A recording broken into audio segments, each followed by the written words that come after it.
व्रत को करने से हमें हमारे पापों से मुक्ति मिलती है, साथ ही में धन की देवी माता लक्ष्मी जी का भी आशीर्वाद मिलता है। साथियों, अब हम जानते हैं कि साल 2026 में वरुथिनी एकादशी कब है, इसका व्रत कब रखा जाएगा और व्रत का पारण किस शुभ मुहूर्त में किया जाएगा और एकादशी व्रत के नियम क्या है। साथियों, वैशाख कृष्ण पक्ष एकादशी तिथि की शुरुआत 13 अप्रैल सोमवार को रात में 1:16 से होगी।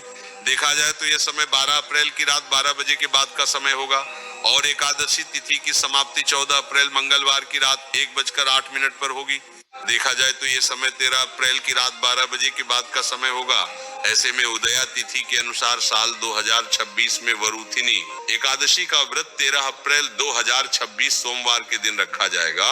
साथियों, अब हम द्वादशी तिथि कब से कब तक है ये जान लेते हैं, क्योंकि वरुथिनी एकादशी व्रत का पारण द्वादशी तिथि रहते ही करना चाहिए और द्वादशी तिथि की शुरुआत 14 अप्रैल मंगलवार को रात्रि में 1:09 से होगी और द्वादशी तिथि की समाप्ति 15 अप्रैल बुधवार को रात 12:12 पर होगी।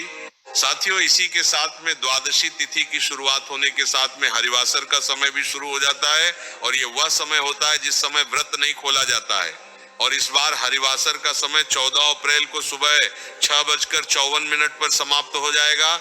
इस समय के बाद आप वरुथिनी एकादशी व्रत का पारण शुभ मुहूर्त में कर सकते हैं। साथियों, अब हम व्रत पारण करने के शुभ मुहूर्त के बारे में जान लेते हैं।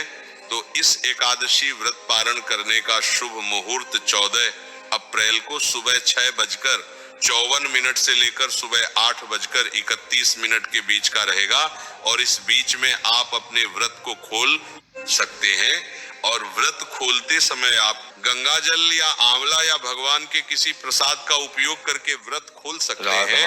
साथियों, वरुथिनी एकादशी व्रत रखने वाले को दशमी तिथि के दिन एक समय शुद्ध और सात्विक भोजन करना चाहिए। इस दिन तुलसी पत्र तोड़कर तुलसी जी में जल भी दे देना चाहिए।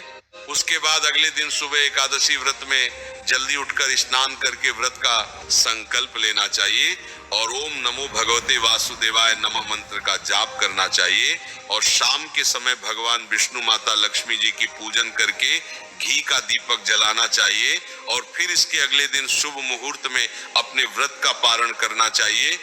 एकादशी व्रत रखने वाले को दशमी और एकादशी के दिन चावल का प्रयोग नहीं करना चाहिए और द्वादशी तिथि में व्रत खोलने के बाद आप चावल का प्रयोग कर सकते हैं। साथियों, इस तरीके से आप लोगों को वरुथिनी एकादशी व्रत को करना चाहिए। अगर इस एकादशी जुड़ा हुआ आपका कोई भी प्रश्न है तो वो आप हमसे कमेंट करके पूछ सकते हैं। आप ये वीडियो कहां से देख रहे हैं कमेंट में जरूर बताएं। राधे राधे मेरे प्रिय साथियों।